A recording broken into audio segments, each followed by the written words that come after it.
doon sa laro na gustong ipakita dito ng Maharlika in this match. And early pressure nakikita natin so far from Maharlika, so that's definitely an encouraging sign. Well, definitely. Ang laro ng football ay nakakatawa, no? Because sometimes you just look at the standings and you think, oh, it's gonna be an easy game for Kaya. But, you know, ang panalo ay ginagawa on the field. And Kaya, if they want to win this game, they have to earn it. And of course, Maharlika for sure will try to get something out from this game. We spoke with Daizo Horikoshi, of course, the mainstay foreign designated player for Kaya. And now that he has brought his brother here into the lineup, gusto nang manalo ng title together. Should definitely be something to look forward to kung ikaw ang Horikoshi family. And now Kaya steadily trying to gain their share of possession early on. It's been just under 3 minutes so far in our match. Kristen Schaffner wearing the captain's armband for Maharlika. At hindi na naisalba yun. It's going to be a corner, the first for the match para dito sa Maharlika. Well, encouraging signs for the men in black, itong Maharlika Manila. It would be something else kung meron silang makuha sa laro nito, meaning if they can at least get a point or a win. It's gonna be a tough ask, but early on, good showing para sa kanila. It's going to be Benny Villaflor, I believe, taking that. Or William Valtos, rather. Taken, but not much coming into fruition in that particular sequence. Ang tira na yun ni David Asare was never gonna test si Zach Banson. That was from way out, and perhaps not much elevation din dun sa mismong corner kick ni William Valtos. But this is the way you wanted to start if you're Maharlika Manila FC, in control of the possession early on, 4 minutes into this contest. Jello Factoranan, unable to control on the first touch is Endure. And now a chance here for Kaya sa kanilang attacking half. To Milad inside, they've been looking for that early on. This is an incursion. And a good try for Kaya. And if you are Maharlika Manila, you would want to minimize these sort of errors. Kamontik na yun, ano? Of course, the quickest to pounce, Daizo Horikoshi. Butas yung inside the box for Maharlika that time on their opposing side. They have to be more compact. Nakita natin yun against Mendiola, how Kaya, although in the first 40 minutes of that match, they were challenged by the side from Imus Cavite, but eventually they were able to score 4 goals against Mendiola. It will stay with Kaya on the throw in, but Jello gets in the way. Good presence of mind for player number 66. But play on, says the referee. Mukhang natisod si Factoranan. And cleared away by Asare. Fortunate sequence for Maharlika. Clear down para sa Maharlika Manila. Well, Marjano, in the previous play, had a good intention to push the ball forward. Gusto nilang makascore from that right flank. And we hope that everything's okay. And this is a good look at Jello Factoranan, of course, from the UP program. Now playing for Maharlika. Natisod siya as we saw in real time, and then looks like it's the shoulder of Jello Factoranan, the left shoulder. You can see him right there on our screens, grimacing in pain. Talagang iniinda ni Jello so far as 3 of his teammates look on. Out comes a stretcher, and it does not seem very good for Maharlika. But let's take a moment now to discuss ang coaching staff ng Maharlika. Alam mo, assisting Coach Roxy Dorlas is Coach Kit Salangit. And both of them are actually the youth coaches ng Loyola, former Loyola Manila as well. And Roxy, of course, was also the head coach of Maharlika a few years ago. So he is quite familiar dito sa setup ng Maharlika Manila. And being a former player himself, I think importante yun, no, just to note that the respect he gets from his players, from his peers, and from the opposing team as well, ibang klase rin yun, no, if you're playing for a former national team player. As Jello Factoranan is taken out of the match, stretchered out, down to 10 men momentarily, itong Maharlika Manila FC. And I like what you said, Ryan, about Coach Roxy. When Maharlika received their license to play in the PFL for the very first time, it was really Coach Roxy Dorlas who took the coaching chores, and of course, very familiar name. We associate him with Loyola most definitely, and now he is back just calling the shots here for the men in black. And it looks like Maharlika may have to make a sub.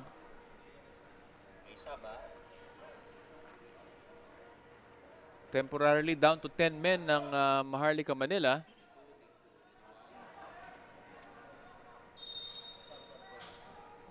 It is player number 12, Timothy Uy, who will officially be replacing Factoranan. It's a short afternoon for Jello Factoranan.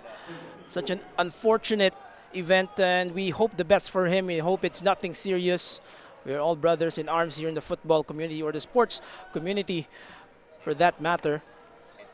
Possession still with Maharlika with 9 minutes into this match. And now Horikoshi, who has been doing the damage from the left flank. Good chance now for Kaya as they get into their attacking third. Dylan. Ibabalik muna nila. This is Zach Banzon. A clean sheet last time for player number 1. Also wearing the captain's armband for Kaya.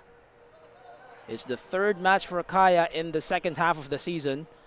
Tuloy-tuloy po tayo hanggang June 2023. Marami pang pwede mangyari. And for Kaya, it's really one match at a time. They have to hurdle who's in front of them every weekend. And now Daizo to the middle with some space, but the shot goes wide. Well, that's an early glimpse of the attacking threat na binibigay ng Kaya, this time from the left side. Just a bit wide ang tira. Saw some opening that time and sinulit na agad yung pagkakataon. Of course, Javi Cosculuela, the keeper for Maharlika, wasn't taking his chances that time. Talaga nag-dive na rin siya to his right just for good measure. Dave Basa gets his first touch. The veteran, of course. Dave Basa, of course, not many people know. He was part of the 2010 team ng Ascals na kasama natin kasama siya dun sa Miracle in Hanoi team.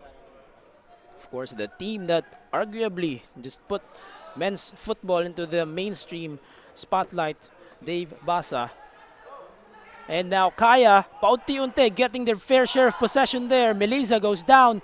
Play on, says our referee, as Asare collects. He says, relax lang tayo dito. Sends a long one. Flag stays down for now. Maharlika. This is Uy. It is feisty down there sa ating field. And something Maharlika Manila fans would like to see. At ang maganda, sabi rin ni Coach Roxy na before the game, sabi niya, they don't really care who's in front of them. They want to go out there and put on a good show, good performance. And so far, 11 minutes in, nakikita natin that Maharlika are making Kaya earn their points today. Odi Menzi And running out of space is Mardiano. Importante naman para sa Kaya not to look at the league table too seriously. If you look at this game, there's of course the tendency, human nature naman Levi, na if you look at the opponent and you say that they're not really doing very well in the league, medyo nagkumpiyansa ka ng konti and you just have this overconfidence, which is of course to the detriment of your squad. An intended cross endured to Mike Sims. It doesn't get there in time.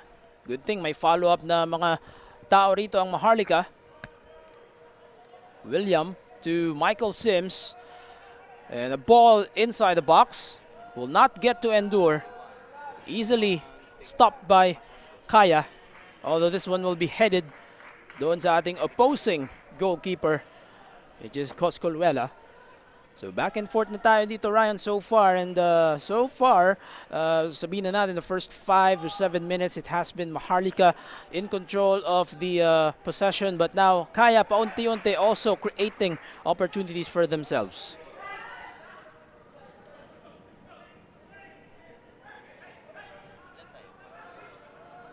Basa once again. This is Ben Diarra playing the defender role. Dispossessed into Nano Amita. Nobiraki. And back to Menzi. Coach Yu Hoshide of Kaya has been toying with that 4-1-4-1 formation, which, well, although on paper, as now we see Nano threads the needle into Milad. Will this be the first goal? Not yet. It's saved by Javi. Quality try there by Kaya. And tuloy-tuloy tayo dito. Will this be a counter? Not enough numbers perhaps for Maharlika. Sims. And now they will settle. What a sequence that was. And what a good pass as well from the midfield ng Kaya. Just unlucky with the shot and a good save from the Maharlika goalkeeper. But you can see now Kaya slowly but surely getting a foothold on this game. Of course, Nano Amita threading the needle with that just a short through ball to Milad Becandom, who had a bit of room inside the box, going one-on-one. Magkatapat sila doon nung keeper ng Maharlika, and fortunately for the men in black, as we see another attack here, there is a lot of room doon sa kanan, hindi lang nakita.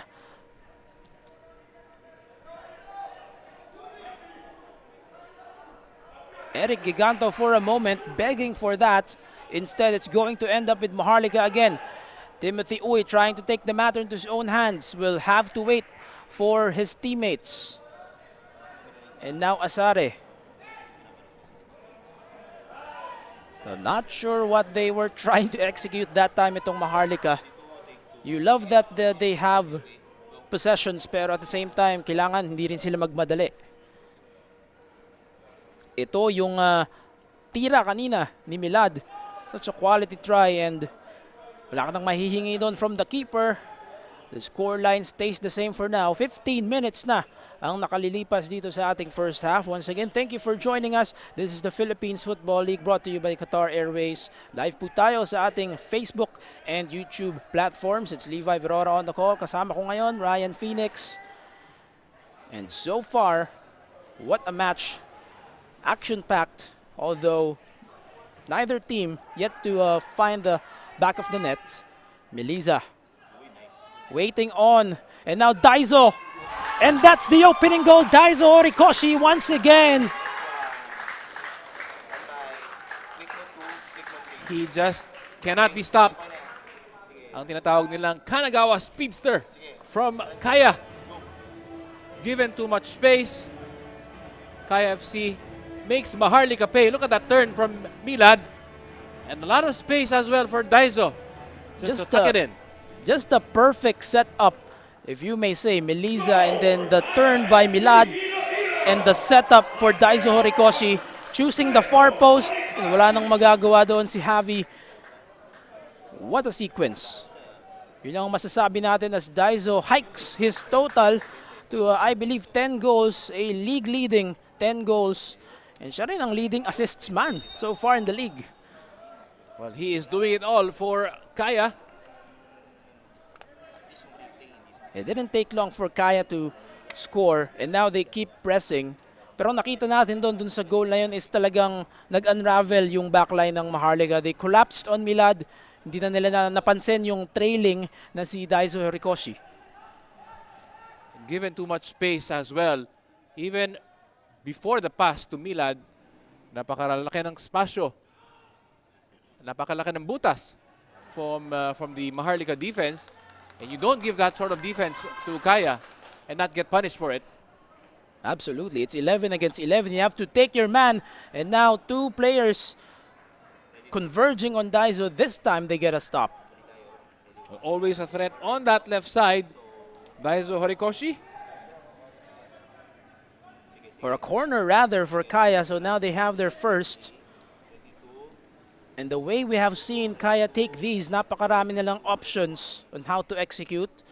Perhaps they will go short as we see Nano standing by, nakapaligid na dito kay Daiso. In a busy area inside the box, Daiso will give his signal. They go straight to the box, good elevation. Denied, deflected by the Maharlika defense. Pero may second ball pa and now Mardiano this time. They go inside the box. Masyado lang malakas yung pasa. And finally, Dave Basa will make the clearance.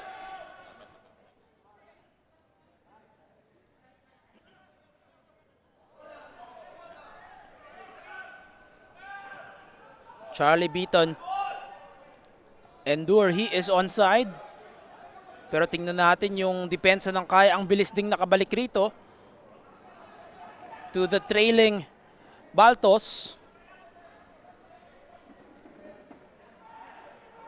Collected by Zach Banson. And you see a very disciplined Kaya FC as well.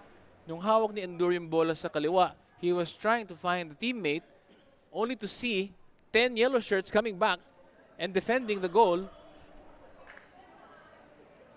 The way they were able to recover and just drop down right away in a span of 1 or 2 seconds. Something you have to admire when it comes to Kaya. Di sila nagpapabaya dito defensively and of course yung mga counter attack. Maalala natin they had one match against United City FC na they relinquished the goal because of the counter, also against Cebu. And that is a mark of good coaching as well. Good disciplined play from the defenders ng Kaya. Giganto, Amita, they transition into their attacking side once again. Amita, defended tightly by Beaton. They go to the middle once again, which has been the focal point so far. Miliza, look at that pass. Will this be the second goal? Too much height for Daiso, but good intention on the part of Milad. And you like that understanding as well from Milad Begandom and Daiso Horikoshi. Every time Milad gets the ball, attracts attention, invariably pasa niya kay Daiso, who also provides a good run on the left side. And we saw doon sa replay na talagang last minute naghabol pa rin yung Maharlika. And what's good about that is that, of course, Milad, although technically he's played in the Philippine football scene, the local scene, of course, he's just 3 matches into his Kaya career. Pero nakikita natin the chemistry between him and the other teammates already there.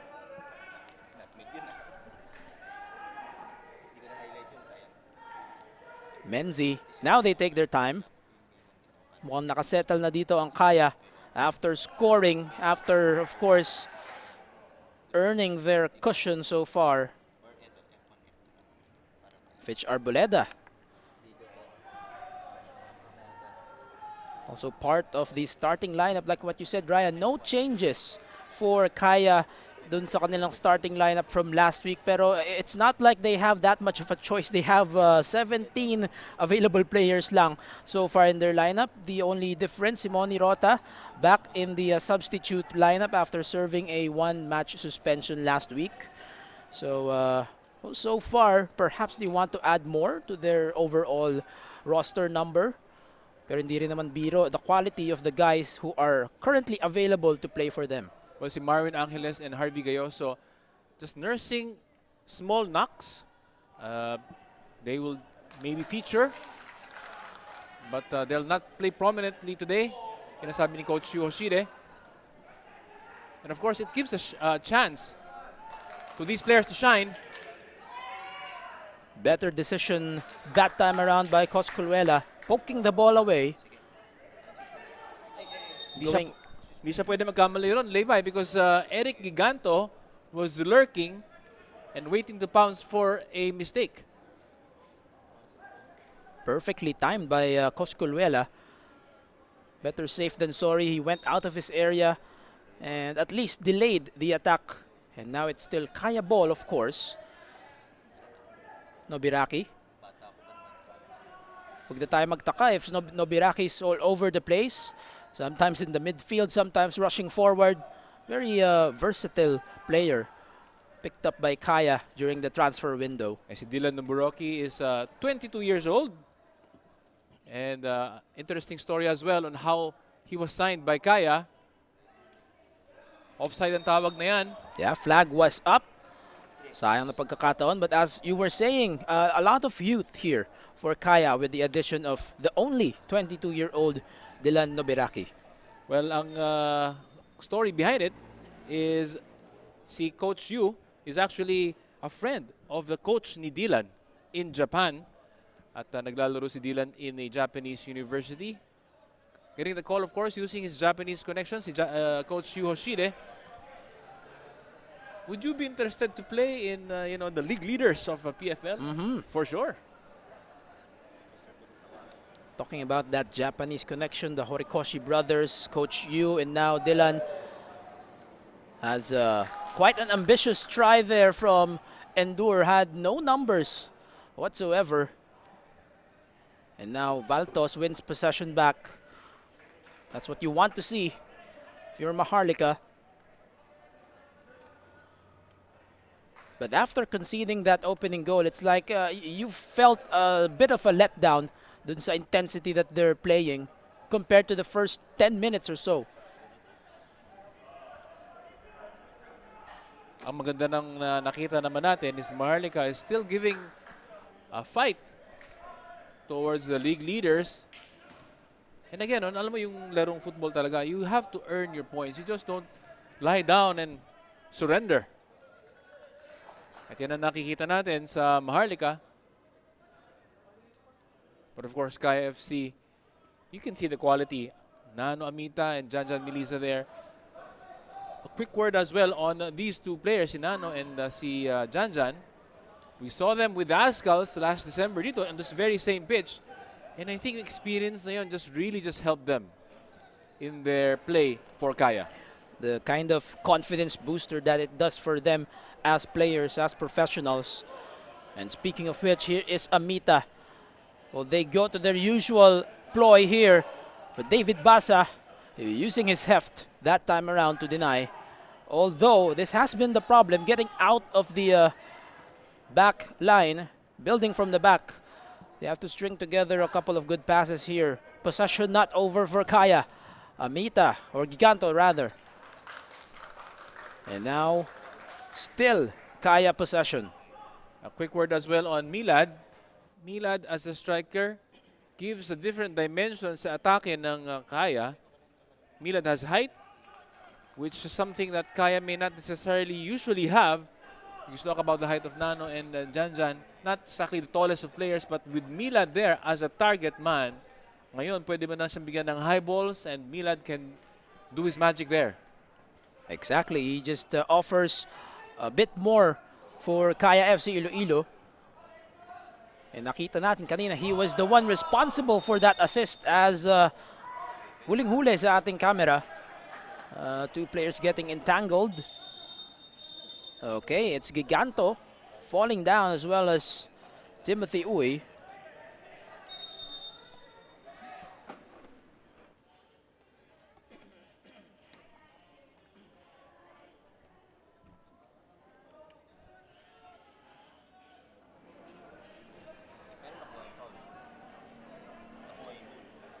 Javi Cosculluela, the goalkeeper for Maharlika Manila FC, stepping up in the absence of Vinci Valdez, who was transferred, has ended his Maharlika FC career. Ang kapalitan nito si Javi is a familiar name as well, Cedric Hodrial. Played for Ilocos United before, along with Anton Del Rosario, who of course co-founded Maharlika Manila FC. That connection staying, and Cedric of course given another chance to represent Maharlika Manila FC. Long ball intended for Sims, and that will stay with Maharlika. Magandang pagkakataon. They are in their attacking third.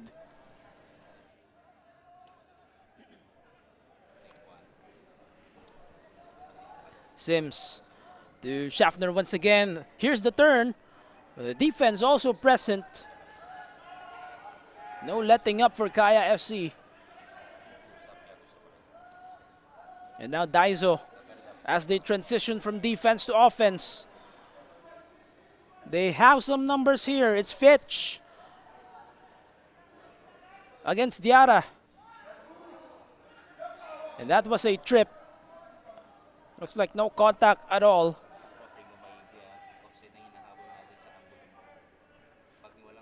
Asare. To Uy, and now makikita natin how paunti-unti Maharlika will build from the back. Try to connect together with a few passes here, although, of course, the pressure is still there for Kaya. And knowing them, knowing the league leaders, they will never be satisfied with just striking first. They want to add on to that cushion that they have. Well, Kaya FC do have a plus 28 goal difference. At alam mo naman, being a long-time observer of football as well as you, Levi, alam mo how important goal differential is. Absolutely. Mileza. And it just ricochets off another player. Javi will salvage this because they don't want the corner. And good effort from the shot stopper once again. Beaton being bothered by two. And back to Uy. And that's the sense of maturity you want from Maharlika. Dapat hindi ka maging rattled from the pressure being given by Kaya. That is normal. And yung pinapakita nilang composure doon, Levi, no? It's actually something to behold as well. And lesser teams, siguro gagawin doon na just hoof the ball up. But Maharlika showing their composure, showing their ball skills as well. And just able to hang in there. It's just a one-goal lead para sa Kaya. Yung nakita natin earlier on, perhaps 5-10 minutes ago, yung mga long ball. But now, they're taking it more patiently. So take a look at Basa. And now, leaking out but hindi na umabot. That was Endure, of course, one of the 3 foreign players, part of the starting 11 for Maharlika Manila FC. Daizo, but the flag is up. Talking of Endure, number 9 ng Maharlika, actually one of the 3 new signings para sa Maharlika Manila. He was formerly from Stallion as well.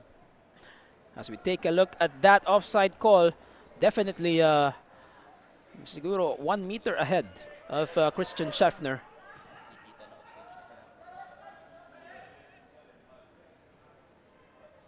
Well, the ball, for the most part, as we enter the half-hour mark of our match, Kaya versus Maharlika. Staying in the back for Maharlika, and the pressure has been sustained here by Kaya. Along with that, the disciplined approach defensively, well, somehow ends with the boots of Zachary Ford. But just as I say that, dispossessed, now Beaton is down, but they have to play on. Schaffner, the captain. Sims, may tao sa loob ng box. Again, unable to make that connection. Well, both teams going back and forth here, Levi. At ang magandang nakikita natin is Maharlika's not closing the door and parking the bus. They are trying to go for it against the league leaders. Like what you said, every match you try to score as many points, take home with you. Kaya, this is Milad Begandom, leaves it for Meliza. Horikoshi, unfamiliar side for him, nasa kanan, tries to go one-on-one. And on the shot, choosing the far post. No follow-up. Just begging for a touch ng kanyang kakampi, whether it was Milad in the middle or someone from the left. But importante, if Maharlika want to attack as well, importante for them to be disciplined enough to come back and defend, because Kaya will attack on the counter, and meron silang mga players, mabibilis na players, who can hit you on the quick counter. Speaking of which, as easy as that, Kaya retrieves possession. Oh, too much power on that intended through ball. So far, that's what we have been seeing. Milad has a penchant for those and definitely changes the dynamic for Kaya. Here he is once again, player number 24, Meliza to Arboleda. You see it in their body language. They're saying to take their time, pero mapipituhan sila doon. Offside call. One thing I will say though, Levi, importante para sa Maharlika not to give the ball away that cheaply. 2 times na back-to-back, nakuha nila ang bola, but immediately giving the ball back to Kaya in a very dangerous position, and you cannot afford to make these sorts of mistakes against Kaya. And as Milad will play longer with this team, magagamay niya yung mga runs, yung mga galaw ng kanyang kakampi, and the strength and weight of the pass will only get better from Milad Begandom. A collision in the midfield. It is Nano Amita bearing the brunt of the challenge of, I believe that was Ben Diara. See that on the replay. Ayun! Nakaldag yung right knee. Oh, it was David Azare rather. Player number 7. Medyo ininda ni Amita for a while. And a straight yellow, booked into a yellow card itong si David Azare. But if you look at Nano Amita, and I invite you, all of you to come here live sa Rizal Memorial, you will see what we mean pag sinabi sa atin na how Nano looks like. Medyo may kalitan si Nano. No? He was a very silky, very smooth player, but not really physically the biggest. So pag tinamaan siya nun ni David Azari, you know he will really feel the brunt of it. Oh. A costly error there from Cosculuela as Kaya remain inside the box. Here's the cross. And very fortunate is Schaffner. Just dodges that away using his head. We were praising Maharlika for their composure, but not that last time around, because yung goalkeeper, yung tira niya, diretso kagad sa player ng Kaya, and Kaya almost made them pay. And knowing Kaya, of course, they have that penchant for really making you pay with small mistakes. It could be just an errant pass or the positioning that you have. They will find creases in the armor. As Cosculuela once again challenged, turned his back for a bit. Buti na lang ay napalayo na yung bola. And now Nano on the second ball. All sorts of tentative ang Maharlika defense right now as we speak. Dylan has moved a bit forward now, as this could be an opportunity to double the lead if you're Kaya.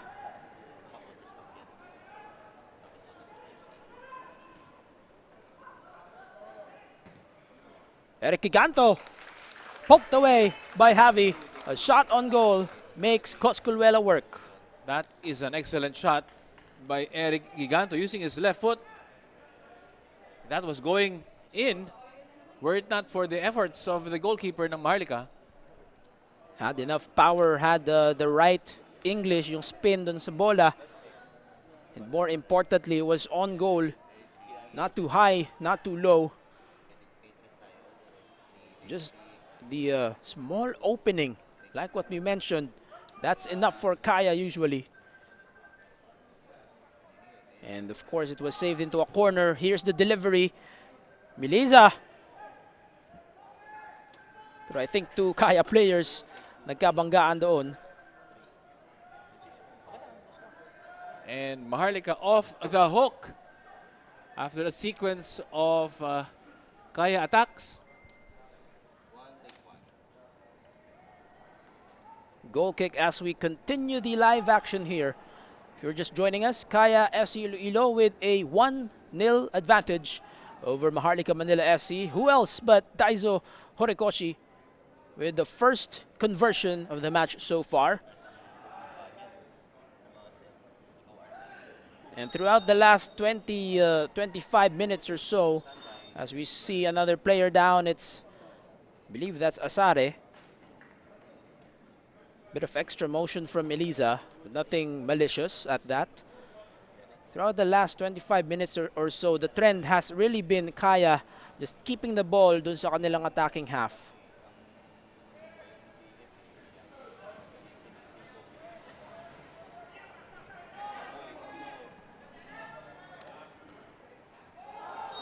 Giganto.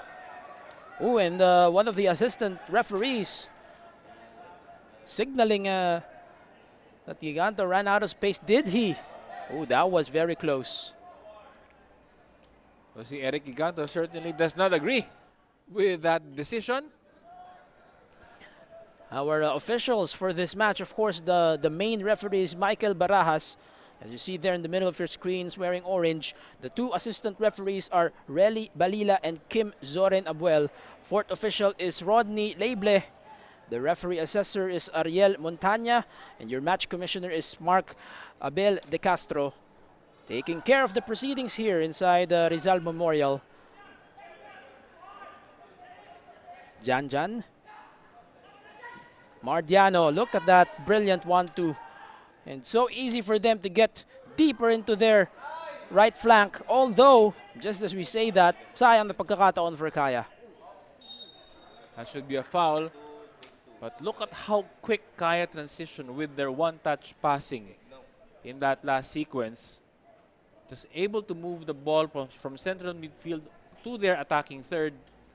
The final touch of Nano just letting him down.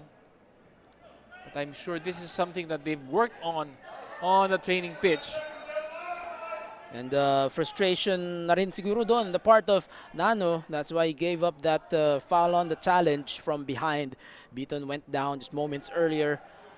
Pero Maharlika naman ang nawalan ng espasyo doon pa rin sa virtually the same spot. Sa bottom of your screens in the midfield, at least from our view. Now Nobiraki. You have to have Dylan Nobiraki as your one dun sa likurang bahagi ng 4-1-4-1 as we take a look at that cross na late lang doon. Ang isang kakampi ni Mardiano, although they will keep it. That was Eric Giganto who just was not able to connect on that good cross from the right.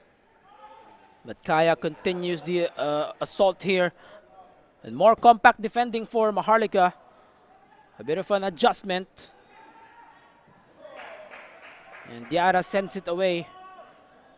Although the way they're clearing those balls, you try to perhaps wish for more direction if you're Maharlika Manila FC. Ang nangyari na lang kasi is just anywhere but here sort of clearing para sa Maharlika. Oh. And the touch passing once again. You're definitely going to be challenged. Lots of space here for Mardiano. And David Basa, buti na lang, intercepting in the path of the ball into another corner. Once again, you see the quick touch passing from the men in yellow. Amita at the heart of the attack. Jano has been slowly but surely getting more involved in the offense. At hinahanap nila at that time si Milad Begando. Jan Meliza will once again deliver. Already the third corner for Kaya in the first half. Winding down sa ating opening half. And that is a volley by Milad. Just goes high. And Cosculwela knew it.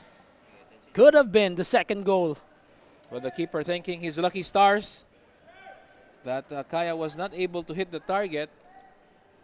For all the possession and chances ng Kaya, it's still a 1-goal lead para sa kanila. But I think they will be happy with the way that they are creating chances, the way that they are carving up itong Maharlika defense. But I'm sure they'd want a second goal. But if you're Maharlika, that is perhaps something you can take home with you. Oh, look at that, Milad, but the flag is up. Again, just desperate defending for Maharlika. Nakita natin for a moment, David Asare seemingly complaining to his teammates na rin that we have to be more organized than this. As that time around, it was Ben Diarra left. Buti na lang it was offside. A lot of last-ditch defending from Maharlika.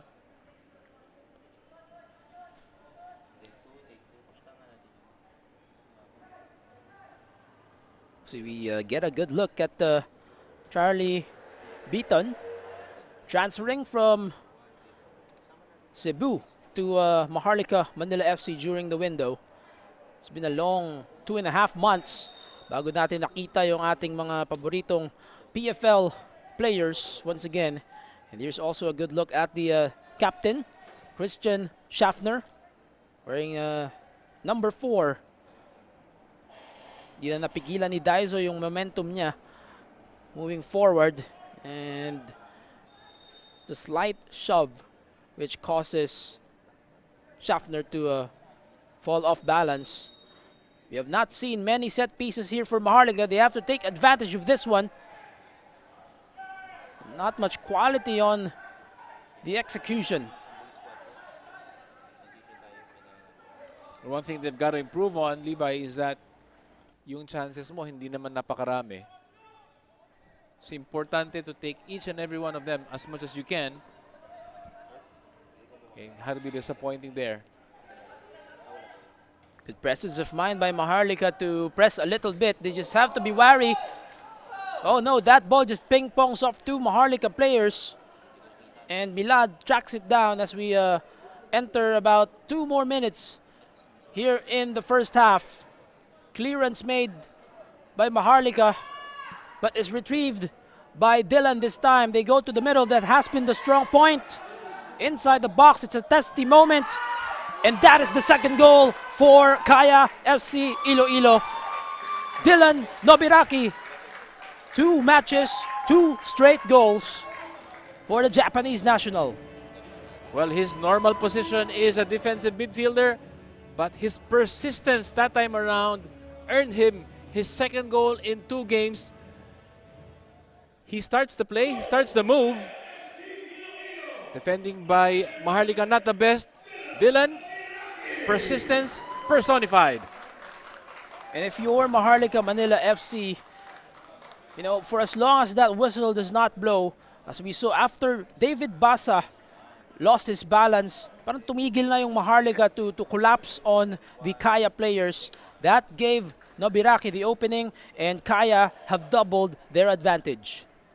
Tinuturo natin sa mga players and sa mga newbies, play to the whistle, and that time around, Maharlika Manila may be a bit guilty of not following that instruction. 2 minutes of added time confirmed by our 4th official, Rodney Lable. Zach Banson collects. We have not seen him touch that ball that much, perhaps only 3 times.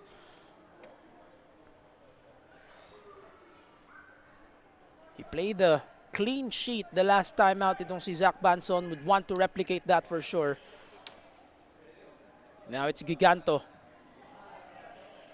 Dispossessed by Basa beautifully. Beaton to Oy. Ooh, and bodies tumbling down. Play on, says the referee.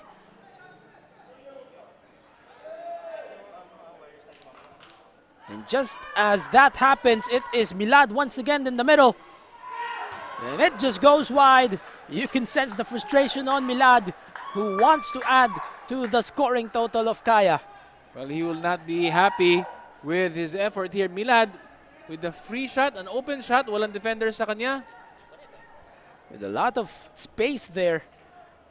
Just outside the box. The least thing you want and you expect from a striker is at least man lang hit it on target. And that time around, I think, kung hindi man siya disappointed sa sarili niya, he will hear maraming kantsaw sa halftime break sigurado And from his teammates. And speaking of which, of course, if you're Maharlika Manila FC, there's some things that you want to take with you dun sa inyong halftime huddle. And probably one of those will be the better defending schemes against the powerhouse Kaya squad. As we approach the final few moments, Michael Sims, Zach Banzon challenged. He just leaves the ball para hindi mag-cross ng goal line.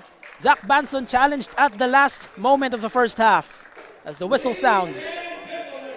2-0 para sa Kaya, and I think it's a very deserved scoreline for the league leaders. Early on, Maharlika showing signs of aggression, showing that they are in it and taking the fight to the league leaders. Pero slowly but surely, Kaya imposing their will. And ito nga, dalawa ang kalamangan nila at the halftime break. The job is just halfway done for Kaya. Can Maharlika Manila FC mount a comeback? We'll see that and more when we return with the second half. This is your PFL brought to you by Qatar Airways.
Nagbabalik po tayo dito sa Philippines Football League brought to you by Qatar Airways. Dito po sa historic Rizal Memorial Football Stadium in Manila, the capital city, as Kaya FC-Iloilo and Maharlika Manila FC about to resume, the second half about to start. But if you've missed the action the first half, here is a little refresher. Of course, Daiso Horikoshi, sino pa ba ang mag-a-assert ng control dito, Ryan, at the early moments of the first half? Well, we build this as a David versus Goliath.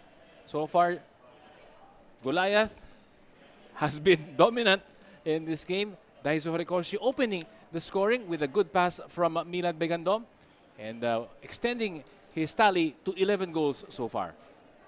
And after that, it has been that 1-2 connection, Milad Begandom and Daiso Horikoshi. Avi Cosculwela, a busy afternoon so far for the Maharlika Manila FC shot stopper. And for the most part of the first half, it's been physical, it's been intense, but at the same time, Kaya controlling their share of possession and chances created here. At yung kanilang left winger na si Daiso has been a target man and a danger man para sa Kaya FC. And of course, at this point, they were looking for their second goal. Eric Giganto, that was a good shot there, Divay.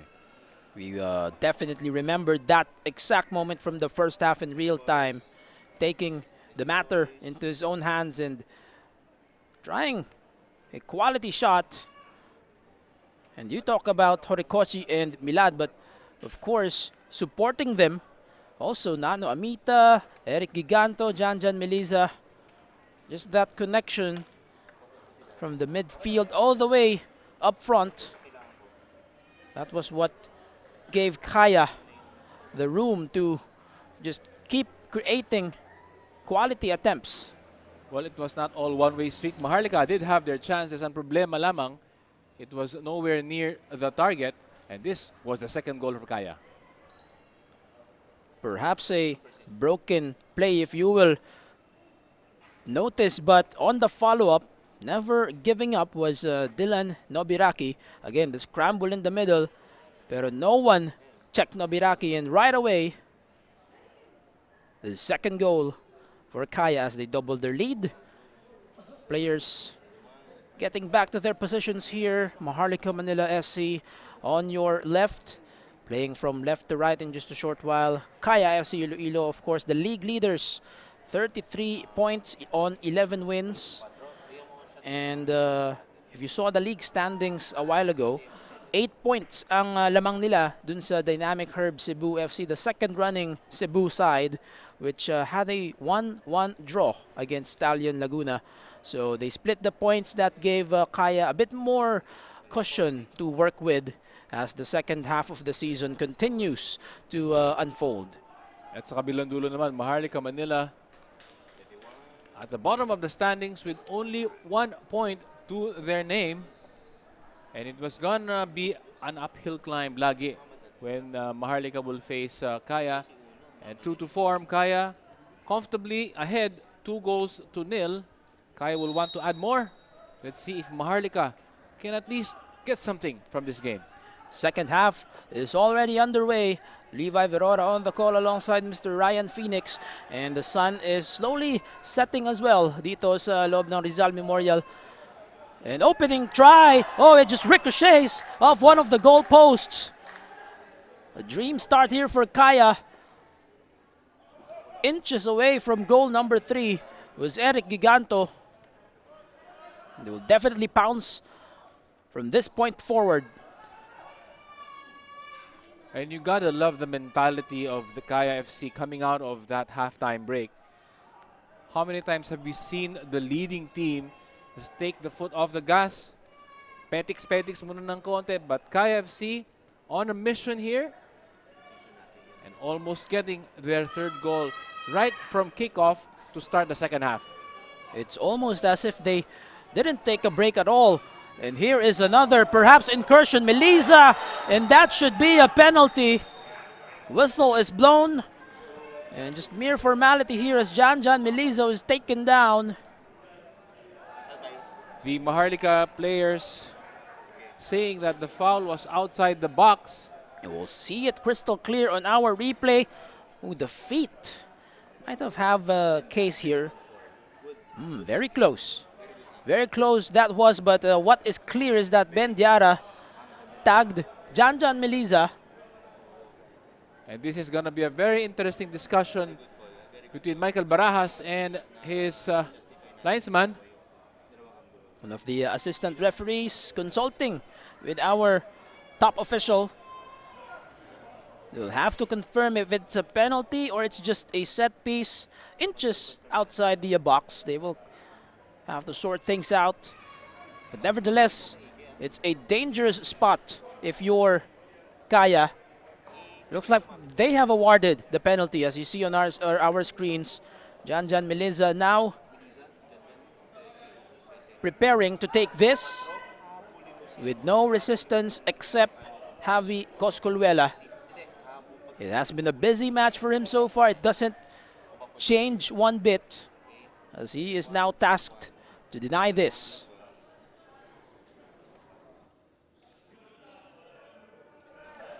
Could we be moments away from goal number 3 for Kaya FC-Iloilo? It's been quite the dominant first half for them. They pick up where they left off, and just 3 minutes into the second half, another golden chance to add on to their lead. Our referee making his final few reminders. And here we go. Meliza tapped away, but it trickles in. Anyway, Janjan Meliza delivers on goal number 3 for Kaya FC-Iloilo. Janjan Meliza with his 5th goal for Kaya this season. Javi guessing right, but Meliza with enough power to power that one through. You said it. Javi had the right thing in mind, went to his left, although the power, actually narinig natin from the ambient sound dito sa loob ng RMS. Natapick ni Javi yung bola, but it trickles in anyway to give Meliza another goal in the season, and Kaya, of course, now a commanding 3-0 gap. Well, Kaya coming out of the halftime break, guns blazing, and they were rewarded with a penalty and a goal. And so far, I think, if you're a neutral fan, you're watching the 49 minutes of this game, you have no complaints. It's a fair scoreline. Definitely, as far as the amount, the volume of possessions they've earned for themselves, and just the control here. But now Maharlika, suddenly in their attacking third, cleared very strongly by Kaya. But it's David Basa who was adjacent to that pole, and now retrieved by Christian Schaffner, who sends it forward and headed by Menzi to Banzon. Good communication between the two. And if you're Maharlika Manila FC, it was an interesting halftime discussion. That's for one, as play goes on, says the referee. And now Milad Begandom on the left side weaves past the defense. Someone slides from Maharlika, but no follow-up from Kaya. You can sense the frustration. Well, that was a very disappointing pass from Milad Begandom. Almost like a lazy pass, Levi. Yung pass na yun, not lacking conviction. There's a slight difference between setting your teammate up who is on rushing, but also someone who is from the far side. You need to exert more effort into the cutback. But now Kaya again, not satisfied. Always with the current scoreline, you can expect that every time, from start to finish, from minute 0 to minute 90. Well, it's wave after wave now of Kaya attack. And that is an offside call. And a quick word on Milad as well, Levi. Pagka tumatagal at habang tumatagal pala ang laro niya with his teammates, I think he will now feel better and more accustomed to the passes that the teammates expect from him. Of course, as you said, third game pa lang niya with the team in yellow, there's a lot of time for him to adapt to his new club. Amita gets taken down. He was the one rushing to get that ball.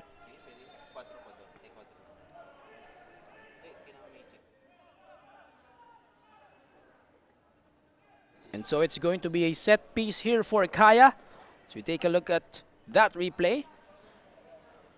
On the latter part of the sequence, Amita taken down by one of the opposing defenders. And now a free kick once again for Kaya. Just outside of the box, a few yards out. See if they can capitalize on this or from this position. Daiso tasked to deliver. Takes it on his own, but it hits only the side of the goal post and out. Well, already leading his team in goals. Daiso wants to add more. Just wide of the goal. Might as well add to your 11 total goals. And after Daiso, it's also a Kaya FC player. Harvey Gayoso naman ang pumapangalawa sa ating leading scorers so far in the season. And a lot of matches to be played out. Again, hanggang June pa tayo dito. Then we have the Copa Paulino Alcantara this summer, which of course we have announced it. It's been expanded to 16 clubs. And as the second half continues to go down, Ryan, how important is that to expand your field? Now you have 16 teams. Perhaps na may miss na ng ating mga viewers yung mga national defense teams natin, the Army, the Air Force. Well, actually 20 teams for the Copa. Well, initially 16, pero perhaps the abundance of applications led to the organizers. As this is another Kaya attack on the header. Melisa just inches to the left. Napakabilis ng counter-attack ng Kaya FC, and you can see how quick in that last piece of action. Janjan Melisa, perhaps he was a little bit bothered by the keeper rushing out to him. Pero ang ganda ng 1-2 passing nila. And that cross from the right side, almost resulting in a fourth goal for Kaya. Going back to your point, Levi, yung Copa na yan, this is very interesting and very welcome development para sa mga football fans ng Pilipinas. Of course, you talk about the Armed Forces team, the Air Force, the Armies, and the Navies. And to see them back in action on the field. Remember, there was a time that they played with these people on the field. And to be able to be watching them again, I'm sure pinag-abangan yan ng mga fans ng Philippine football. And also to add, yung one thing na sinabi ni Coach Roxy Dorlas ng Maharlika Manila before this game, sabi niya, alam mo, even if wala na tayong pag-asang manalo ng kampyonato for the league, talking about Maharlika Manila, the games going forward will be good preparation for them for the Copa Cup, Copa Paulino Alcantara tournament. Absolutely, being one of the resident teams dito. And now Maharlika, one of the rare opportunities they will get here. Look at Nano Amita. Of course, just withstanding the initial advantage. And now it's with Zach Panzon.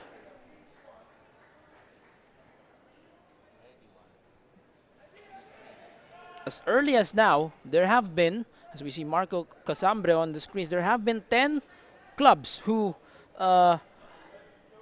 signify their intention to join the Copa.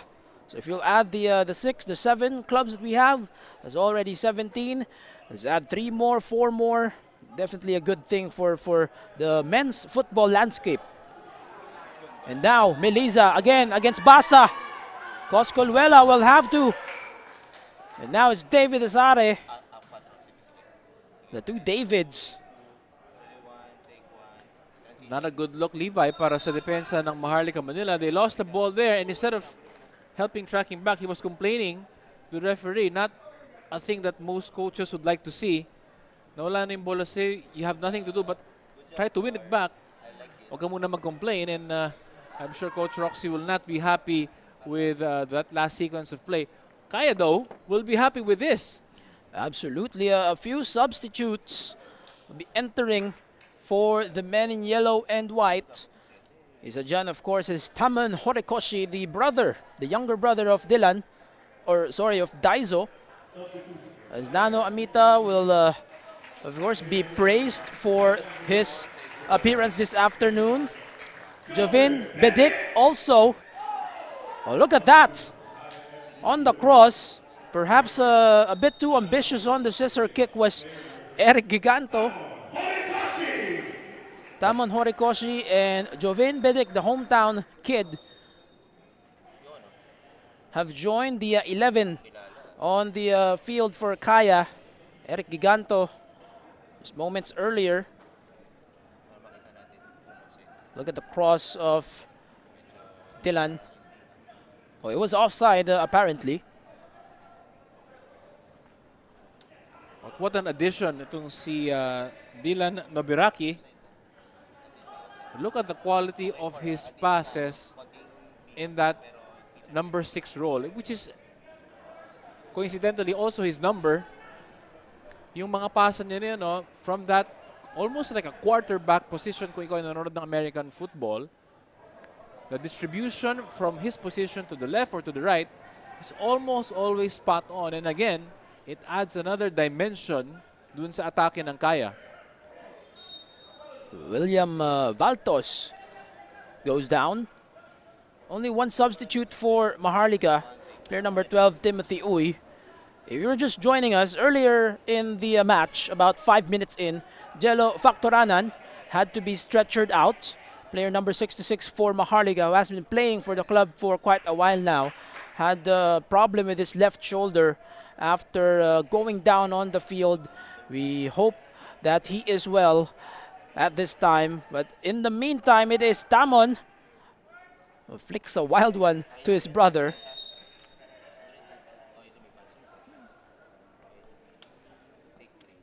Again, that brotherly love, that connection between Taman and Daizo.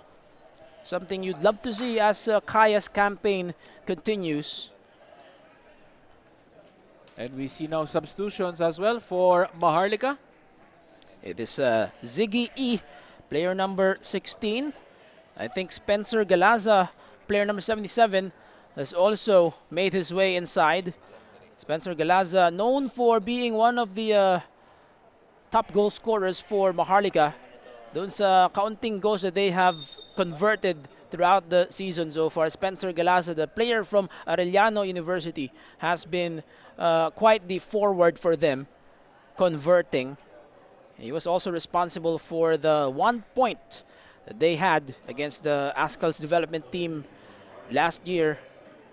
They were actually on their way to winning. Think about that. Almost just about 8 minutes to go to collect the full 3 points. However, ADT was able to equalize. So they settled for their solitary point so far. And since then, has been rough going para sa Maharlika Manila. But here they come, trying to build from the back. Asare to Diarra. And look at how high, of course, yung mga forwards pa rin ng Kaya. It's continuing to try and shatter yung depensa nitong Maharlika Manila FC. And if you get a chance to talk to Coach Yu Hoshine, you'll know that medyo malaki ang dinidemand niya sa kanyang mga players, and he's never happy with 3-0. Always asking for more. Bit of a scramble in the midfield. Bedik, who can also deliver. But it goes straight into the midst of Javi once again. Too much power on the ball by Jovin Bedik, long-time Kaya FC player. Galaza trying to inject energy into his team. Well, in the first meeting between Kaya and Maharlika, Kaya won 4-1. And the second meeting was also the same scoreline in favor of Kaya, 4-1. Let's see if Kaya can score their 4th goal today. As far as the goal difference is concerned, consistently 3 goals ang inilalamang nila sa Maharlika Manila FC at the very least. So far it's 3-0. We have just eclipsed our 1 hour mark, 62 minutes into this match. So have 28 and change. Bidik will try to share the ball to Banzon, who again has not really had that much of a difficult afternoon. But to his credit, of course, there will be matches where the keepers will be hands-on in trying to stop whatever comes their way. I don't believe Zach Banson has had a chance to make a save in this game. Ziggy E leaping, but second ball threads the needle. Daiso, and just wide. They have been trying to execute that ever since Tamon joined Kaya and his brother, and the two just laughed it out. Sabi nitong si Tamon, konti na lang. As you saw on the replay, wide to his right. Yung angle na yun, a little bit tight for Daiso. I thought he had a chance to shoot it in his near post ng goalkeeper, but choosing to pass to his brother. Such an unselfish play from, of course, the top assists man of the league so far. And now Tamon, who kind of plays from the right. Although as Beaton makes that clearance, a high one at that, you also have to wonder how much of the game plan changed when Jello went down, because Jello has a penchant for, although he is a left back, started as a left back, and Giganto, that one deflected by Javi and now collected by Javi once again. A bit of a confusion for both sides that time around, but again, like we have been mentioning, have to play through the whistle. Play on hanggat di natin naririnig yung pito.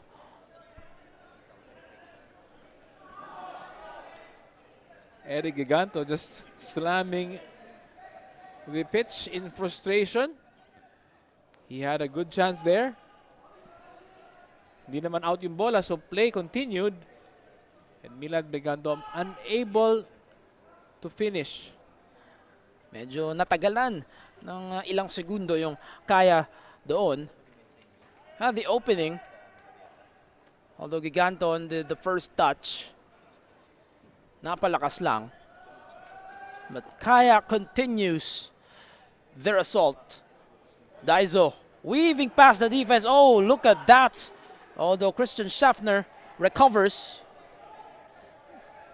And that's the skill of Daiso with the ball. Almost toying with the defenders, tong number 20 ng Kaya. Has put in a great season so far para sa Kaya, and I think he can cap that great season by winning the league title. Well, definitely individual numbers, individual dominance, pumapangalawa lang sa team success. As Schaffner, bothered by Horikoshi, tamaan sa muka. Beaton and Bidik. As Beaton tumbles over. Hindi nagbabago yung persistence ng Kaya rito. The intensity has been the same throughout the opening whistle.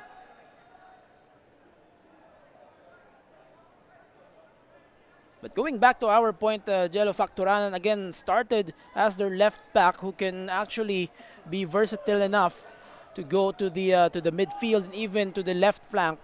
We wonder how much of Coach Roxy Dorla's strategy had to be adjusted, because he was taken out after just 5 minutes. As now it is Kaya with another incursion, but Giganto will not be gifted with a goal. Tried to shoot from long range. I thought he had options on the left side. Well, I think it is an example of giving you the liberty to do that if you're 3-0 up, Levi. That was exactly what I was about to say. This comfortable lead that they have gives them the chance to, perhaps experiment. Even Tamon, of course, who, naturally comes off the bench for Kaya. They have been experimenting anong ideal role niya for the squad as Fitch.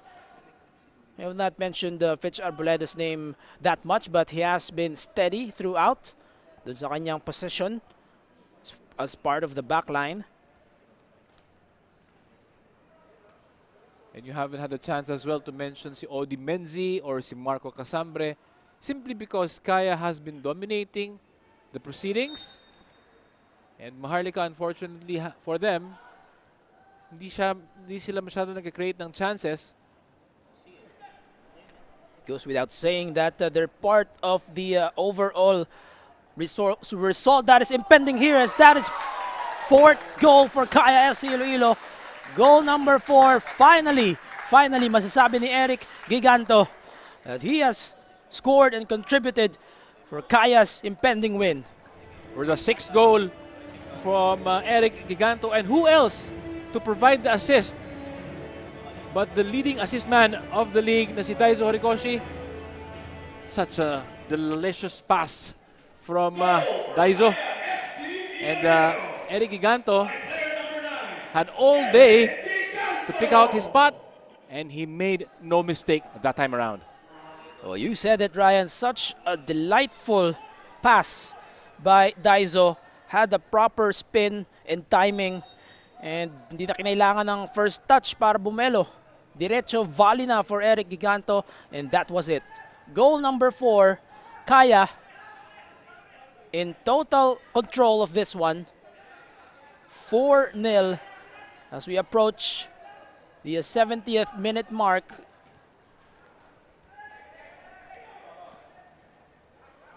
And Bilad might have been tripped that time around. Well, if you're Kaya, he'll given this luxury. Again, they may be able to pause a bit and just gather themselves. Valtos to the captain, Schaffner. Beaton. Back to Schaffner. Diarra in the midfield. Opportunity here for Maharlika. And the clearance by Giganto. They will not take their chances.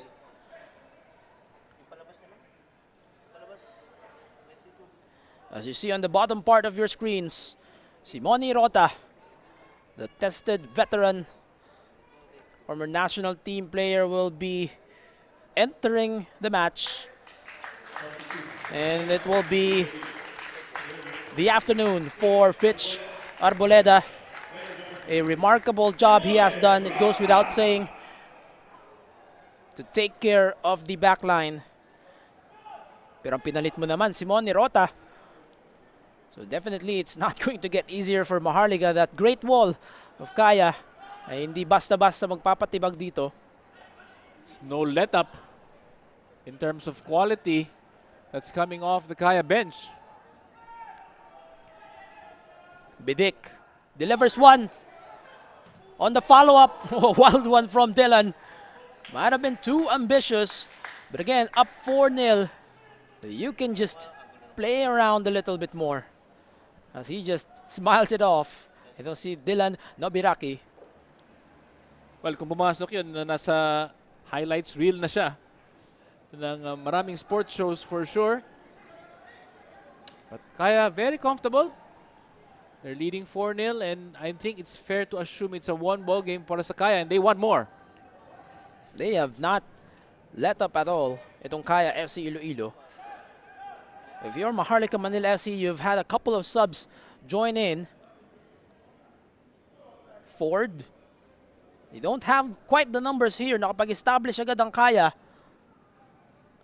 On the back pass, the cross, not enough elevation at all. But it's retrieved by Endure. And just like that, Kaya wins it back.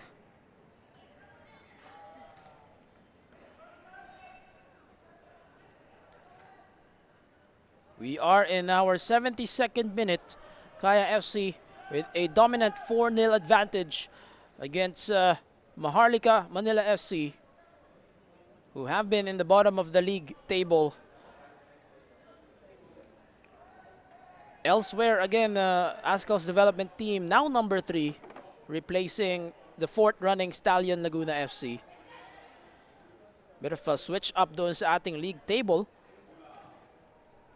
Horikoshi, that was on goal.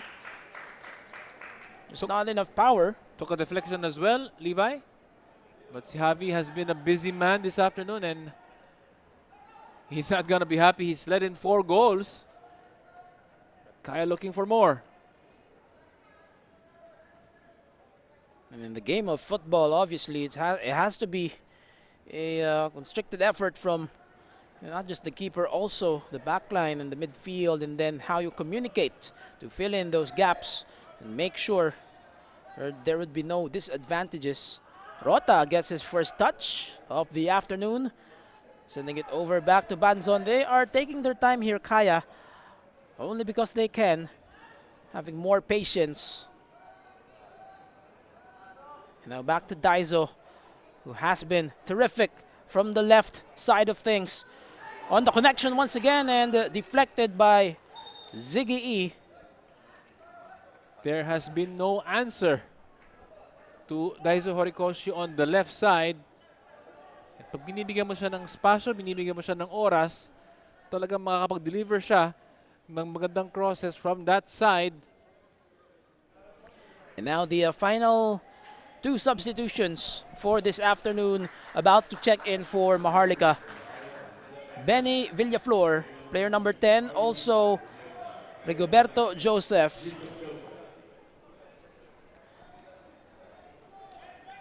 Rigo Joseph and Benny Villaflor. Again, you're permitted 5 substitutes or 5 changes per match. You have to do them in 3 opportunities, excluding halftime.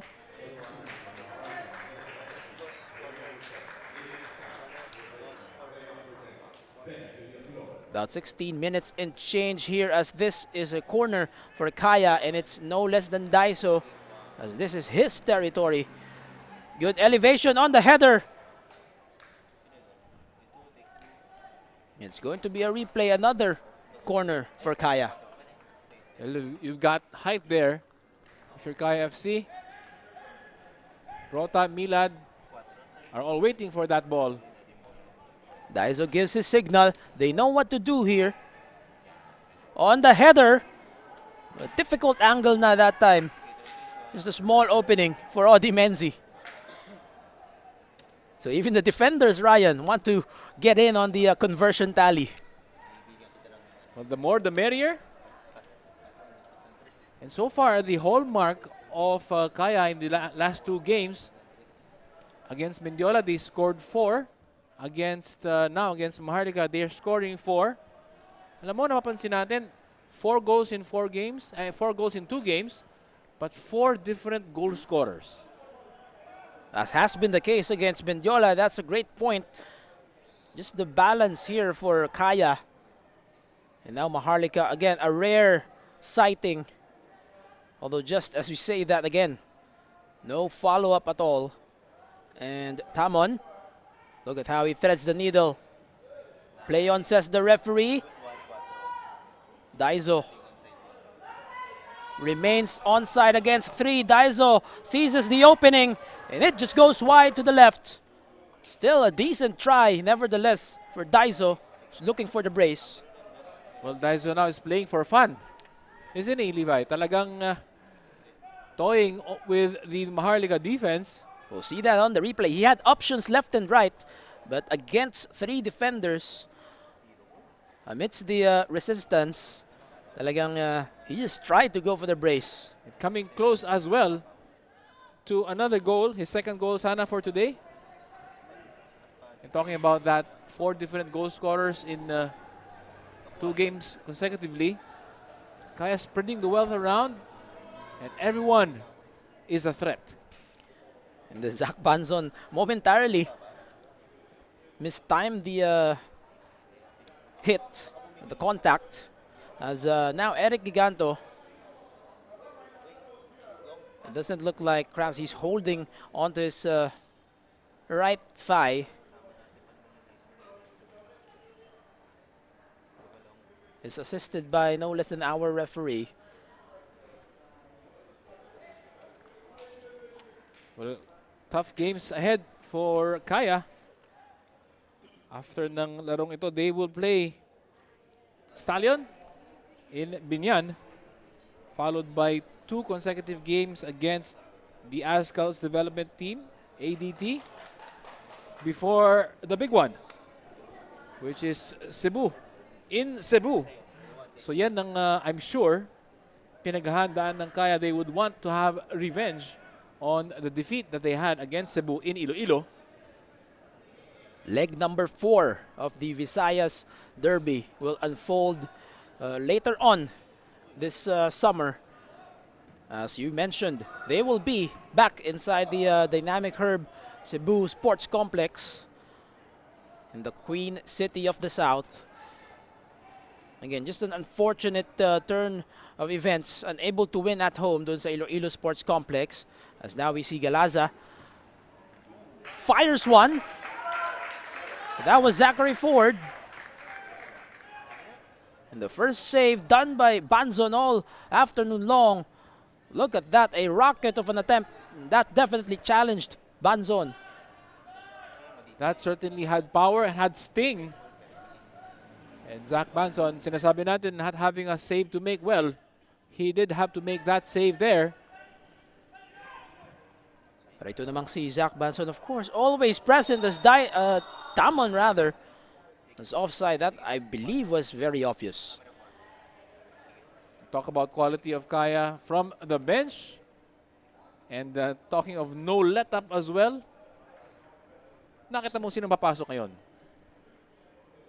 As we see on the replay, in just a short while, we will get to the other substitutes. So now, Marvin Angeles is part of the fray here for Kaya. And so is Harvey Gayoso. Harvey Gayoso as well. Again, the second leading goal scorer of the league.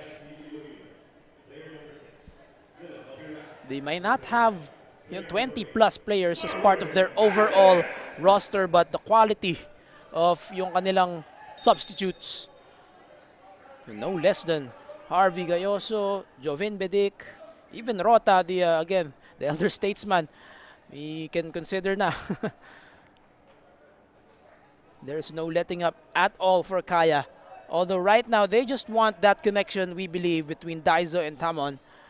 He's going to actively set him up, talking about Daizo and his younger brother. Angeles wasting no time, will get first contact with the ball. Menzi sends it to the other side, and Zachary Ford had to dive to delay the attack. Well, see, Zachary Ford has been one of the few bright spots para sa Maharlika Manila. Has been very busy, has shown quality, as evidenced by that last shot of his, which had to merit a save from Zach Banzon. But overall, it has been all Kaya in this game. We did see the quality, the activity of Zachary Ford from his position. Now Casambre able to switch it up a little bit with the entry of Rota earlier. Now Bidik. Look at the touch passing, and now Javi using his feet. A questionable approach on that save. And they're fortunate they have just conceded a throw in here instead of a corner.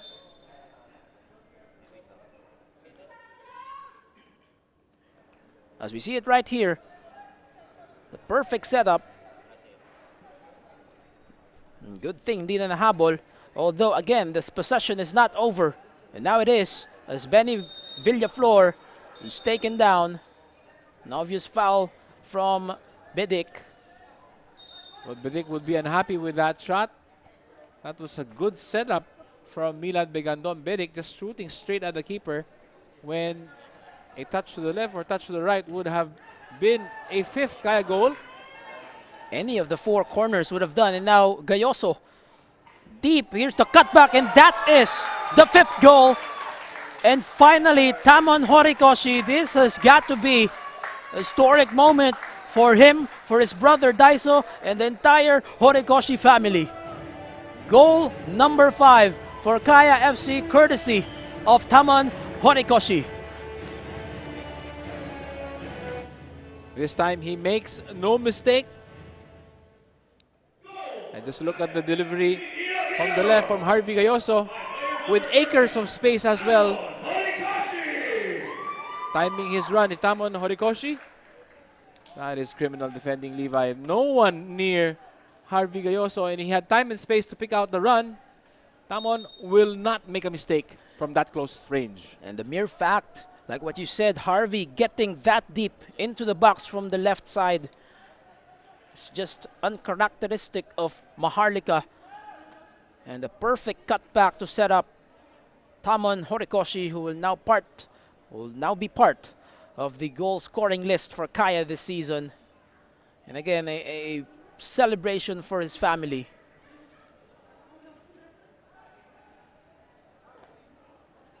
And today's theme for Kaya, 5 goals, 5 different goal scorers.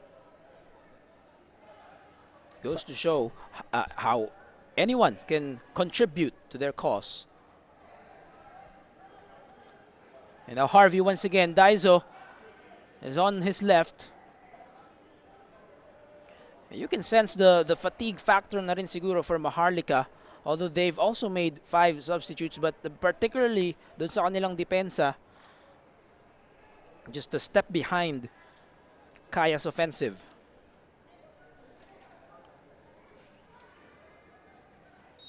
Diarra had to get fancy, and it's going to be a goal kick for Maharlika. They've been defending for the most part. Itong Maharlika. And you make a great point. Fatigue surely will have played the factor right now. And so looking ahead at Kaya's immediate future, like what you mentioned, Ryan, it's going to be Stallion Laguna in Binyan. Always a tough atmosphere in front of the Stallion home fans. And then twice against ADT. Now coached by Stefan Trock. That's another offside call. And Kaya complaining, of course. They want another crack at the goal. We talk about playing stadion in Laguna. Dynamic Herb Cebu. Also in Cebu, the big one. It's going to be another sellout crowd we expect. Doon sa Dynamic Herb Sports Complex.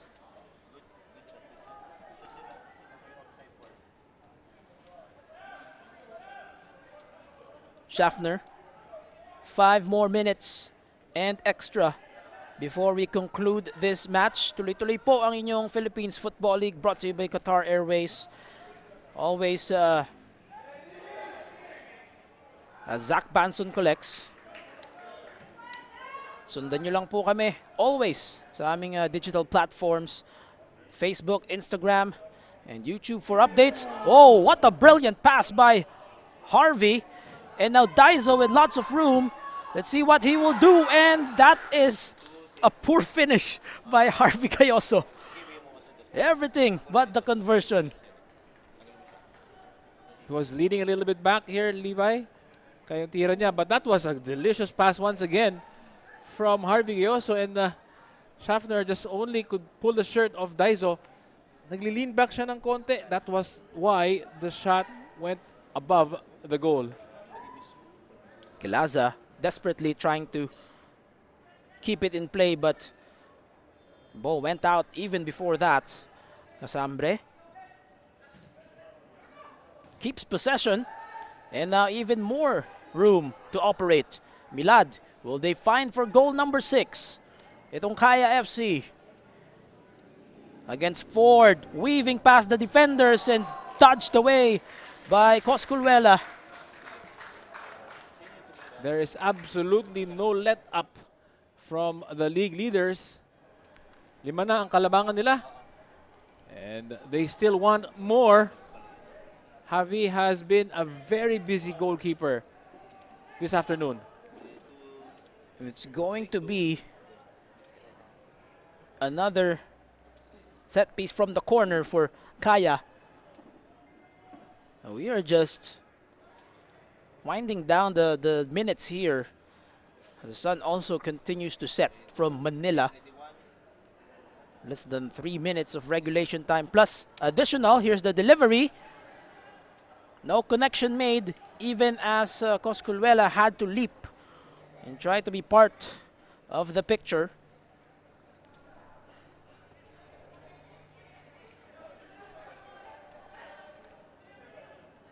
Well, even at 5-0, they're still pressing. Talk about Kaya. And I'm sure Coach Yu Hoshide and si Paul Tolentino, the manager ng Kaya, will be happy with the effort being shown by their team so far. And it's good preparation, actually, against tougher tests ahead. As you mentioned, Stallion in Laguna is no walk in the park. Yung Cebu went there and can only get a point in Laguna.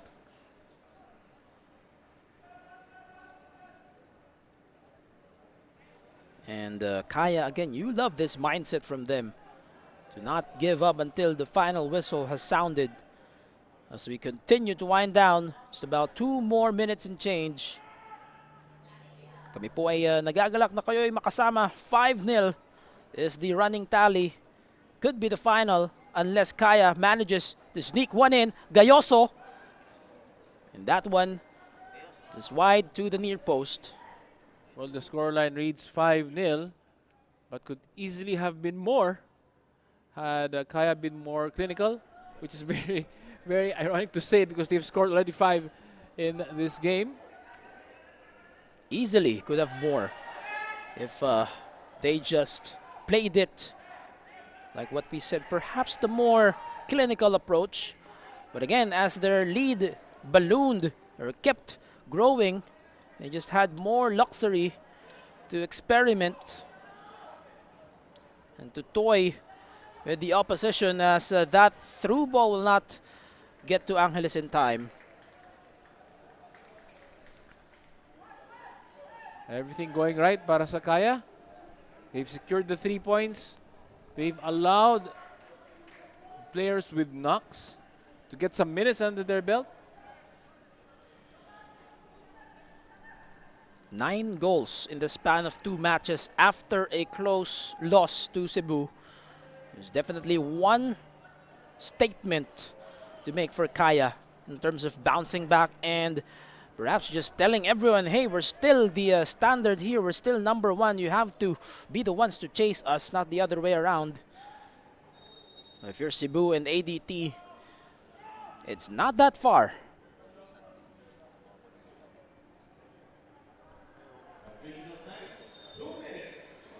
Only 2 minutes of added time as we see our 4th official once again, Rodney Leble. 2 more minutes. If you're Maharlika, the way you have executed this afternoon, anong maibabaon nila entering the next matches sa kanilang schedule? Well, I mean, they started well. First 10 minutes, I thought they played well. They played toe-to-toe against Kaya. Unfortunate, may injuries sila, which as you said, nasira yung game plan nila ng konti. And at the same time, you see how Kaya just patiently trying to build from the back, patiently taking their chances. And when they scored the first one and added the second one, you see a little bit of shoulders dropping para sa Maharlika Manila, and really the quality really of Kaya shining through. But for Maharlika, I think they take pride in the fact that, you know, they started well and they have to build on that good start for the rest of the league because the Copa is coming up. And as you know, there are 14 other non-league teams playing in the Copa Paulino Alcantara. And Maharlika, as you said, being part of the 6 teams in the league, they want to have a good showing as well. Good run there from Zachary Ford leading to this corner. That is deflected away. Perhaps the ideal way to end things here. Good run again by Zachary Ford, who has been one of the more positive points here. This is Villaflor being hounded by 2. Wala nang nagawa against Rota. And could be the final possession of the match. Will it be 5-0 or 6? Retrieved by Gayoso. Play continues here. Whistle was not yet blown, although it will anytime soon. More numbers for Kaya. Lots of space inside the box. Oh, it just bounces off the top, the crossbar. And that is the final whistle. From start to finish, Kaya FC Iloilo through a dominant display as they take a 5-0 win over Maharlika Manila FC. Well, a very convincing victory from the league leaders, Kaya, and a very fully deserved win as well. 5 goals from 5 different goal scorers, and they extend their lead at the top of the table, Levi.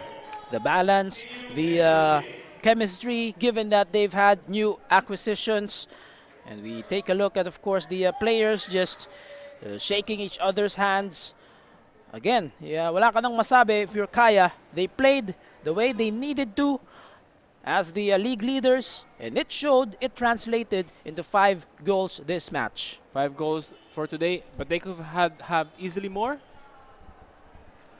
As we take a look at the full highlights of this match, that was David Azare. His moments in the first half. And then, of course, Javi Cosculluela. Yung mga error na ganyan from Maharlika made it a difficult afternoon for him. And then Daiso Horikoshi, who else to try and carry his team at the beginning to establish control. And then, of course, Nano Amita as well. We have Milad Begandom. It was a total team effort here for Kaya, Ryan. When Maharlika started strongly, but the resistance was broken with this excellent combination play from Milad Begandom, just giving the ball to Daiso for the first goal of Kaya. That's the kind of chemistry that they have developed up front. That was the first goal, the first of 4 more you'll be seeing. And then Horikoshi from there, tumaas na lang talaga yung confidence ng buong team. As you saw that, Cosculluela, of course, pretty much involved throughout the match when it came to plays. It was highly physical, highly intense for both sides. And at this point, it was just a 1-goal lead para sa Kaya. So Maharlika, knowing that they had a chance, but the quality of Kaya just shining through. And Anita and Janjan Miliza, these 2 people in the midfield ng Kaya, just dictated the tempo in the center of the field. Giganto, he would eventually score, but in the first half, again, knocking on that door.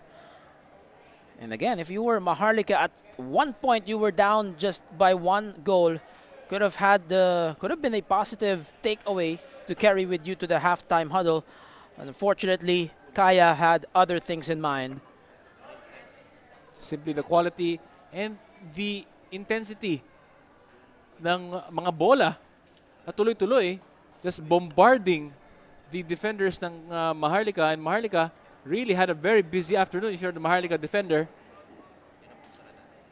And again, Kaya, they have a way of just making you pay from silly mistakes. It doesn't even have to be too clinical. As we will see, the second goal of the match could have been a broken play, but they never gave up. Slotting one in was Dylan Nobiraki. And from that point forward, Kaya was able to assert control and add 3 more to the tally. Tama yung sabi mo, no, never giving up. And that was the theme song ni Dylan Nobiraki, because he never gave up on that play to score Kaya's second. On the second half, of course, picking up where they left off, 3 minutes into the second half, earned a penalty, and Miliza rewards himself with a conversion for goal number 3. Yun ang sinasabi natin, coming off the halftime break, Kaya not letting up, and you like that mentality if you're a team that's leading 2-0 in the second half, coming to the second half. Paglabas mo from the halftime break, you are all guns blazing. And from there, they just created unlimited, countless opportunities for themselves. Daiso Horikoshi punishing the opposition from the left and delivers another assist. This time to Eric Giganto, who of course that was a well-deserved conversion as well from Eric. He had been actively looking for that opening, and luckily for him tonight, he was able to get one in. Well, the leading assist man for the league, providing the assist for Eric Giganto. And that was of course perhaps the only positive point for Maharlika. Zachary Ford showing that he is of PFL caliber, and definitely going to be one of the strong points for Maharlika as they continue their campaign here. And Javi still a busy man, just thwarting off the Kaya attempts. And were not for him, mas malaki pa sigurado ang kalamangan ng Kaya. And like what you mentioned, Ryan, as we wrap up this live and exclusive broadcast presentation, Kaya FC-Iloilo easily could have added to this lead, but they will be more than happy to settle with this 5-0 final scoreline. Once again, Kaya FC-Iloilo 5, Maharlika Manila FC 0. Maraming salamat po sa inyong pagtutok. On behalf of my partner Ryan Phoenix, this is Levi Verora. As we always say, wherever you are, wherever you're from, we'll see you at the games.